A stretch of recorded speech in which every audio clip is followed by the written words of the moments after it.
شروع کرتا ہوں اللہ کے نام سے جو بڑا مہربان اور نہایت رحم کرنے والا ہے۔ عبداللہ بن عباس رضی اللہ عنہما سے مروی ہے، انہوں نے کہا کہ رسول اللہ صلی اللہ علیہ وآلہ وسلم نے فرمایا،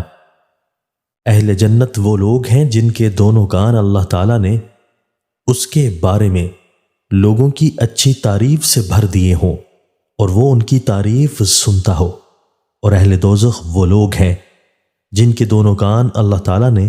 اس کے بارے میں لوگوں کی بری تعریف سے بھر دیے ہوں اور وہ اپنے بارے میں بری تعریف سنتا ہو۔ حضرت ابو ہریرہ رضی اللہ تعالیٰ عنہ سے مرفوع مروی ہے کہ اللہ تعالیٰ اس بندے پر رحم فرمائے جس نے اپنے بھائی کی عزت کی پامالی یا مال میں کوئی ظلم کیا، پھر قیامت کے دن پکڑے جانے سے پہلے اس کے پاس آیا اور اس سے معافی مانگ لی، اور وہاں نہ کوئی دینار ہوگا اور نہ درہم۔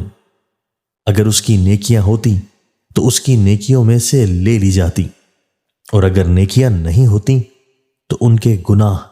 فرشتے اس کے اوپر لاد دیے۔ دوستو، اللہ تعالی ہمیں ان احادیث مبارکہ پر عمل کرنے اور اپنی زندگیوں کو سنوارنے کی توفیق عطا فرمائے۔